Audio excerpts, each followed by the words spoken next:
మేషరాశి.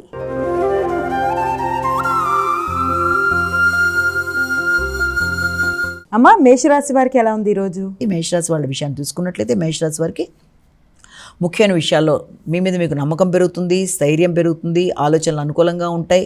అలాగే ఉత్సాహంగా మీరు నిర్ణయాలు తీసుకుంటారు, వృత్తిపరమైన అభివృద్ధి అనేది ఏర్పడుతుంది. అంతేకాకుండా వ్యక్తులతో మీ యొక్క ర్యాపో, స్నేహ సంబంధాల విషయంలో కావచ్చు, వృత్తిపరమైన అభివృద్ధిలో కావచ్చు, ఉత్సాహంగా తీసుకునే నిర్ణయాల్లో కావచ్చు, ప్రతి విషయంలోనూ వ్యక్తిగత అభివృద్ధి కొరకు తీసుకునే నిర్ణయాలు చాలా వరకు అనుకూలంగా ఉండే అవకాశం అనేది ఉంది. వృషభ రాశి.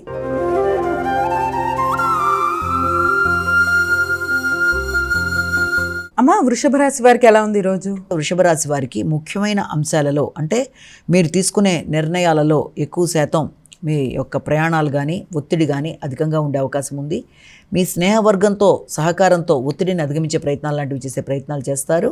అలాగే నిద్రలేమిని అధిగమించాలి. శ్రమతో చేసే కార్యక్రమాల విషయంలో తగిన జాగ్రత్తలతో ముందుకు వెళ్ళాలి. మీ వ్యాపార విస్తరణ కొరకు మీరు అధిక శాతం దూర ప్రాంతాల్లో మీరు తీసుకునే నిర్ణయాల విషయంలో ఎక్కువ శాతం చర్చలు, వాటికి సంబంధించిన విషయాలు, దీర్ఘకాలిక పెట్టుబడులు మొదలైన వాటి కొరకు కూడా ప్రయత్నాలు లాంటివి అధికంగా చేయడం, సమయానికి నిద్ర లేకపోవడం మొదలైనవి అధికంగా ఉంటాయి. కాబట్టి మీ ఆరోగ్యం మీద శ్రద్ధ వహిస్తూ ముందుకు వెళ్ళడానికి ప్రయత్నం చేయాలి. వ్యక్తుల యొక్క సహకారాన్ని సద్వినియోగపరచుకోవాలి. మిథున రాశి.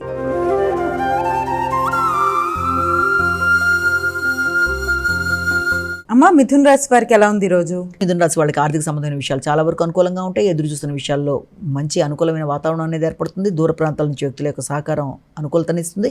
చిన్ననాటి మిత్రులతో మాట్లాడుకొని నిర్ణయాలు తీసుకుంటారు. ముఖ్యంగా రావాల్సిన ధనం సమయానికి అందడం, అలాగే ఇంతకుముందు మీకు రుణం ఇవ్వవలసిన వాళ్ళు మీ దగ్గర తీసుకొని పూర్వపు రుణాలు చెల్లించవలసిన వారు సమయానికి చెల్లించే పరిస్థితులు లాంటివి రావడం మొదలైన వాటికి అనుకూలమైన వాతావరణంగా ఉన్నప్పటికీ కూడా ముఖ్యంగా డ్రైవింగ్ చేసేవారు తగిన జాగ్రత్తలతో ముందుకు వెళ్ళాలి. అంతేకాకుండా ఎలక్ట్రిక్ వస్తువులు మొదలైన వస్తువుల్ని ఉపయోగించే వాళ్ళు తగిన జాగ్రత్తలతో ముందుకు వెళ్ళి ఆరోగ్యపరంగా శ్రద్ధ తీసుకుంటూ ముందుకు వెళ్ళాలి.